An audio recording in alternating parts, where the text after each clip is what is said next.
तो आइए आज हम सुनते हैं आचार्य चतुर्सेन शास्त्री द्वारा लिखा हुआ उपन्यास सोमनाथ मेरे यानी मुकुल भारद्वाज की आवाज में।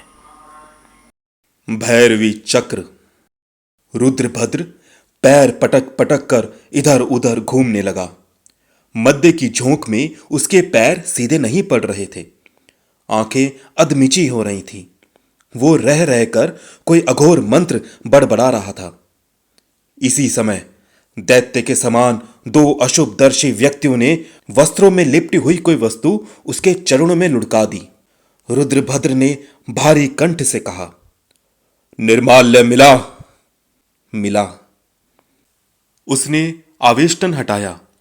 मूर्छित चोला की देह यष्टि उसमें से निकल पड़ी।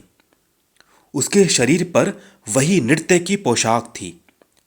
कड़ी मूर्छा के कारण उसका मुख पीला हो रहा था, पर इस समय भी वो वही पारिजात पुष्प गुच्छ की श्री धारण कर रही थी। रुद्रभद्र के मध्य घूर्णित नेत्रों के भारी भारी पलक त्रिषित हो उठे। उसने कहा, जरंबिक, उसे अमृत दे। जरंबिक ने मध्य का पात्र मूर्छित चोला के मुख से लगा दिया। श्वास के साथ ही मध्य उसके कंठ में उतरने लगा। रुद्रभद्र ने वहीं भैरवी चक्र रचा। भैरवी चक्र पर चोला की विशुद्ध देह रखी गई।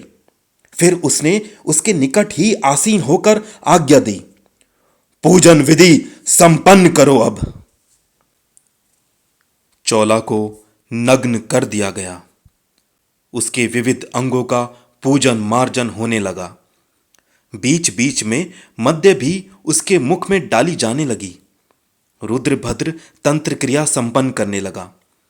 संकेत होने पर कपाट खोल दिए गए। सब साधक साधिकाएं कक्ष में घुस आईं। सब दिगंबर नग्न थे। सबके हाथ में मध्य पात्र थे। एक एक स्त्री और एक एक पुरुष मिथुन मुद्रा से विशेष पद्धति पर मंत्र पाठ करता हुआ चोला की नग्न मूर्छित देह को चारों ओर से घेर कर नृत्य करने और मध्य पीने लगा। बहुत लोग पीते पीते वमन करने लगे। बहुत निर्लज अश्लील चेष्टाएं करने लगे। बहुत बदहवास होकर भूमि पर लौट गए। उसी समय चोला की मूर्छा टूटी। अपने सम्मुख अकल्पित अतर्कित ये भयानक दृश्य देखकर उसके मुख से चीख निकल गई।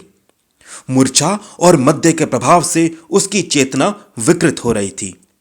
फिर भी उसने अपने नग्न शरीर को देख लज्जा से अंग समेट लिए। परित्राण पाने के लिए वो इधर उधर देखने लगी। चारों ओर निर्लज नग्न स्त्री पुरुष मिथुन योग से उसके चारों ओर घूम घूम कर कवच पाठ कर रहे थे। रुद्रभद्र मुद्रा योग में सम्मुख आसीन था। इन सब निर्लज और विभत्स स्त्री पुरुषों तथा दैत्य के समान भीमकाय रुद्रभद्र को सम्मुख नग्न बैठा देख चोला ने भय से दोनों हाथों से आंखें बंद कर ली। खंबे से बंधा हुआ युवक यद्यपि गहरे नशे में था, परंतु अपने लाए निर्माल्य की विपत्ति देख उसने छूटने को बहुत हाथ पैर मारे, परंतु वो बंधन तोड़ नहीं सका।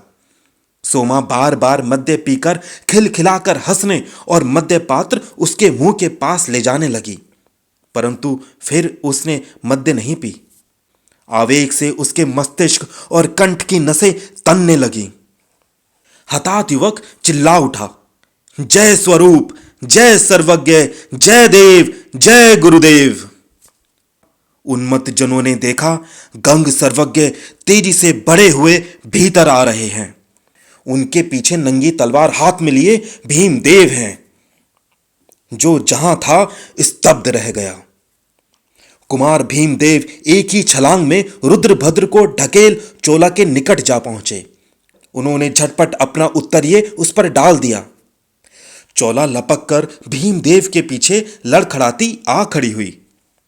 रुद्रभद्र ने पास रखा भारी त्रिशूल उठाकर कुमार भीमदेव पर प्रहार किया। गंग सर्वज्ञ युवक की पुकार सुन उसे बंधन मुक्त कराने में उलझ गए थे। अब उन्होंने कड़क कर कहा, खबरदार भद्र। और दूसरे ही क्षण युवक ने उछलकर उसका गला धर दबाया। रुद्रभद्र में असीम बल था। वो प्राण प्रण से युवक से भिड़ गया। कभी युवक कभी रुद्रभद्र नीचे ऊपर होने लगे। इस बीच में सब उपासक भाग गए। भीमदेव ने युवक को रुद्रभद्र से उलझता छोड़ चोला के वस्त्रों की व्यवस्था की। अंत में रुद्रभद्र को लात घूंसों से अच्छी तरह रूंध कर युवक ने उसे सीढ़ियों के नीचे ढकेल दिया। मार और नशे से अचेत होकर रुद्रभद्र टूटे खंबे के समान भूमि पर पड़ा रहा। गंग ने मंदिर के पट बंद कर दिए और सब कोई मंदिर त्याग कर बाहर चले जाओ, ये आदेश दिया। मूर्छित रुद्रभद्र के शरीर को पाशवग उठा ले गए। आगे गुरुदेव, बीच में चोला, पीछे भीमदेव, उनके पीछे वो युवक, सब उसी गुप्त मार्ग की राह महालय में लौट आए।